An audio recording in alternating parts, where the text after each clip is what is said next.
Another year in hell starts tomorrow, and then, finally, relief.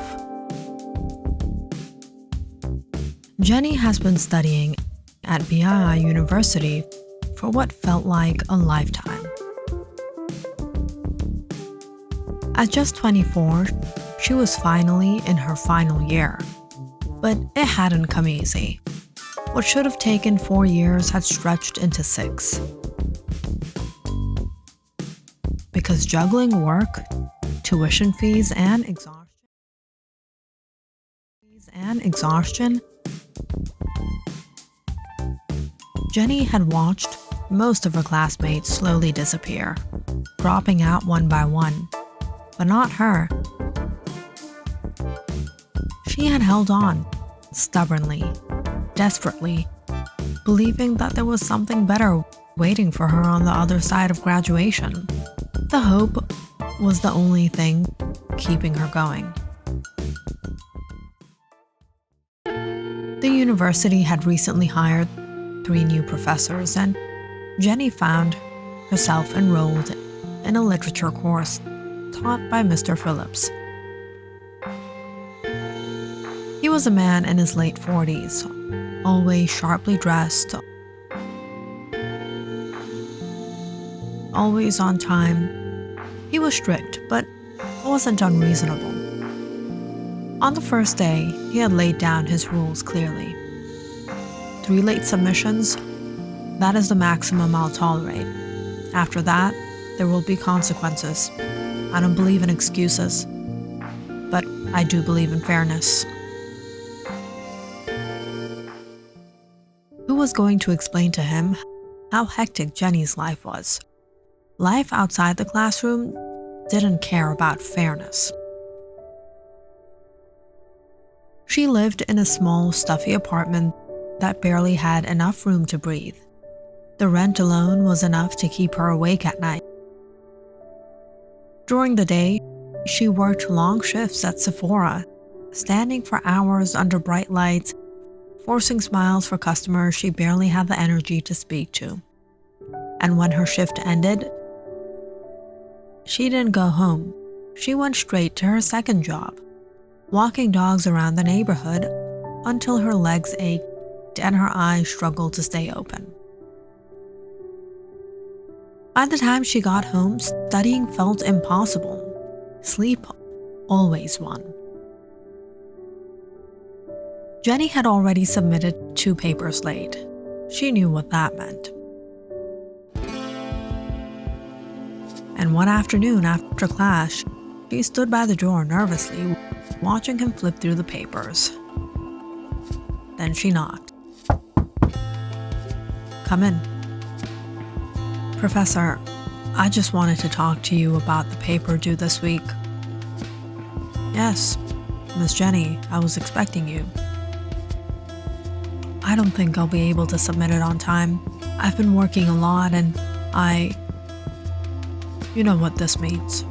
This isn't the first time I'm hearing this from you. I know, but I just need a little more time. I promise. I'll get back on track. Things have just been difficult." Mr. Phillips leaned back in his chair, studying her carefully.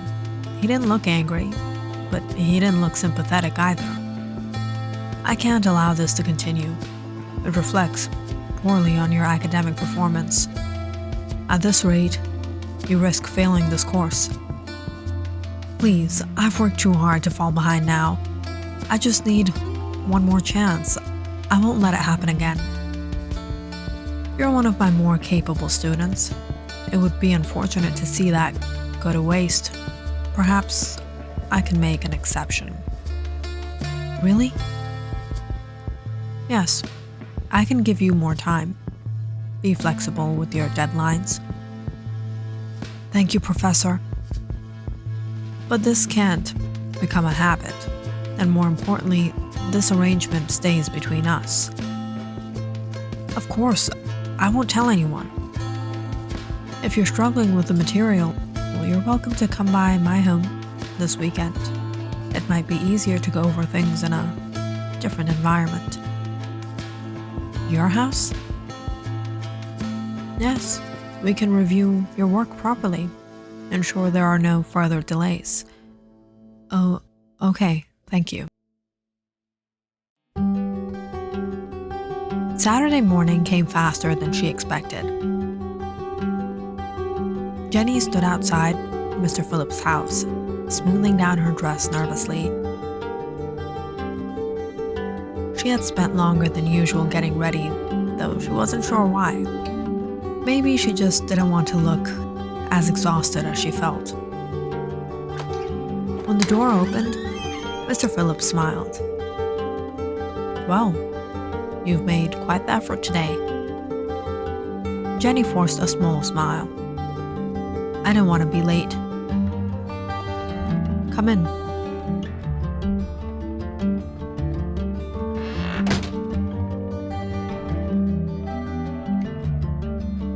The house was quiet. They started at the dining table. Papers spread out between them. At first, it was exactly what she expected. He went over her work, pointing out her mistakes, suggesting improvements. But as time passed, the atmosphere began to shift. The conversation drifted away from assignments. Would you like to have some coffee? No, that's all right. That's all right.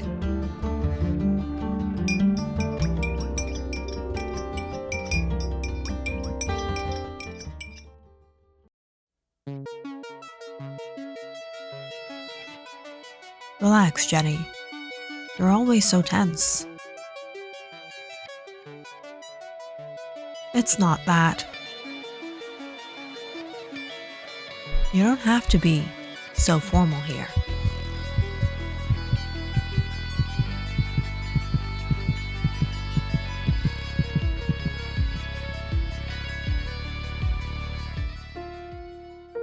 Jenny sat on the edge of the bed, her hands resting in her lap, her eyes fixed on the floor.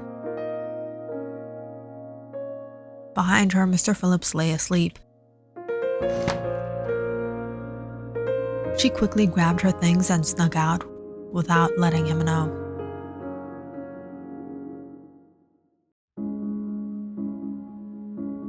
The next day, everything had changed. Jenny walked into class, her heart pounding, her eyes searching for him. Mr. Phillips stood at the front, flipping through papers as students settled into their seats. For a moment, she thought their eyes might meet, but they didn't. It was as if he didn't even see her. But just as she was to take a seat, she heard his voice. Some of you have shown a complete lack of discipline when it comes to deadlines. He held up a paper. This is an example of careless work, incomplete, unfocused, and unacceptable. Jenny realized it was hers. A few students turned to look at her. I will not tolerate this level of performance. If this continues, failure is inevitable. But why? After what happened last night, how could he do that to her? After class, Jenny didn't hesitate. She waited for everyone to leave and then closed the door behind her. What was that? How could you just say those things in front of everyone? I'm not sure what you're referring to. After everything that happened? Whatever happened was a mistake. Mistake? Yes, and it has nothing to do with your academic performance. And it certainly doesn't excuse it. You said you would help me. I did, and I'm still being generous by allowing you to continue this course. You're going to fail me, aren't you? If your work doesn't improve, then yes. Jenny was shook for a moment, but she knew she had to stand up for herself. You know, I don't think that's a good idea. Excuse me? I don't think failing me would be very good for you. Are you threatening me, Miss Jenny? I'm just reminding you, you know what happened that night. You came to my house willingly. Don't twist this into something it's not. Did I? Because I remember things a little differently. I'm sure the university wouldn't take this lightly. A professor inviting a student over, crossing boundaries, it doesn't sound very professional, does it? Enough. You have no idea what you're implying. I think I do. And I think you know too. I have a family, Jenny. Then maybe you should have thought about that before. I want my A. You can't be serious. I am.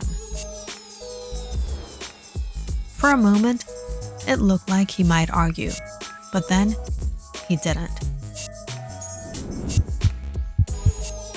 Jenny turned and walked out of the office, her heart pounding violently in her chest. The moment the door closed behind her, her confidence cracked. She leaned against the wall. What had she just done? A part of her felt sick, the other part felt justified. Hadn't he taken advantage of her first? A week later, the university hosted its annual gathering between students and faculty. It was the one night where everything felt normal. Jenny spotted him almost instantly. Mr. Phillips stood near the center of the room, dressed sharply as always, but this time, he wasn't alone. A woman stood beside him.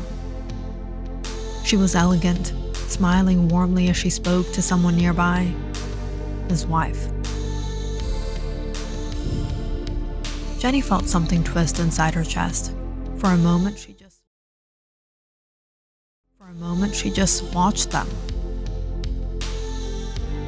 The way he leaned slightly toward her, the way she laughed at something he said, they looked perfect, happy.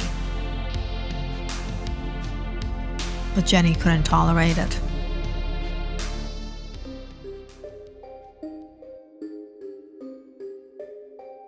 Good evening, Professor. Oh, hello. I'm Jenny, one of his students. How nice to finally meet someone from his class. He talks about his students all the time. Jenny glanced at Mr. Phillips, whose face had gone pale. Does he? That's interesting. Jenny, I didn't expect to see you here. I thought I'd stop by. We still have some unfinished work, don't we? Excuse us for a moment. What are you doing? What? I'm just being friendly. You need to stop. Now. No, not until we talk. There's nothing to talk about. I'm late. What? I said I'm late. I think I might be pregnant. His face drained of color completely. That's not possible. No. I didn't come here to argue. I just thought you should know. For a moment, neither of them spoke. Then Jenny turned and walked away, her chest tight, her eyes burning. She didn't look back. That night, back at Mr. Phillips' house, things were a little uneasy as well. What's going on? What do you mean? That girl? The way she was speaking to you? What was that? What was she saying? Look, there's something I need to tell you. I made a mistake. What are you talking about? It didn't mean anything, it was just inappropriate. Okay, a moment that shouldn't have happened. You're telling me you crossed the line with a student and you expect me to just accept that? I'm telling you it's over, it meant nothing. But the damage had already been done. Life wasn't easy at home, and it wasn't easy at work. By the end of that semester, Jenny got her A, but Mr. Phillips never looked at her again, and it was as if she didn't exist.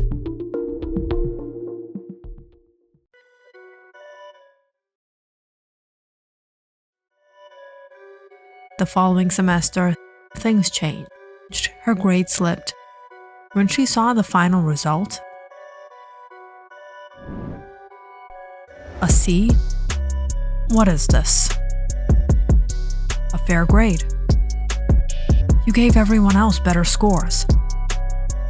I gave them what they earned. I want my A. You're not getting anything you didn't work for. I don't think you have a choice. Things only got worse. Mrs. Phillips was cleaning out the house one weekend when she found things she wasn't meant to see. This isn't mine. Her? She realized things might not have been as simple as Mr. Phillips wanted her to believe. So she started spying on him. Messages, traces, pieces of something her husband had tried to bury. And when she finally saw Jenny outside campus one evening, something in her snapped. You stay away from my husband. I was just walking home. You think I don't know what you were doing? Don't come near him again. He wanted to see me. It's complicated. Complicated or not, I don't want to see you near him.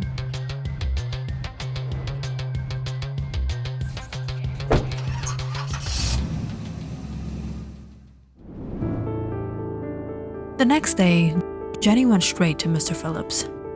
Your wife came after me. And she threatened me. She has every right to be upset. You need to stay away from my family. After that day, Jenny decided she didn't want to have anything to do with him or his wife. In the end, things did settle. Jenny got her A. Mr. Phillips remained distant, cold and unreachable. They stopped speaking, completely. But peace didn't come with it. Jenny often sat alone in her apartment staring at nothing, her thoughts circling back to that night. The confusion, the shame, the anger. She thought about exposing everything more than once, but every time she stopped herself. And in all this, she got news that Mrs. Phillips was pregnant. They had all moved on. But what about her?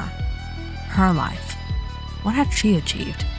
Working late nights, labor that broke her back, tuition fees that piled up her loan she could never repay? She didn't have love in her life. She didn't have happiness in her life. Sometimes, late at night, Jenny would sit in silence and remember that night. Because somewhere in her memory, that night played differently. If only the plan worked, I would have been in her place. Click on the subscribe button and check out more awesome videos on our channel. And don't forget to press the bell icon because you know it's interesting.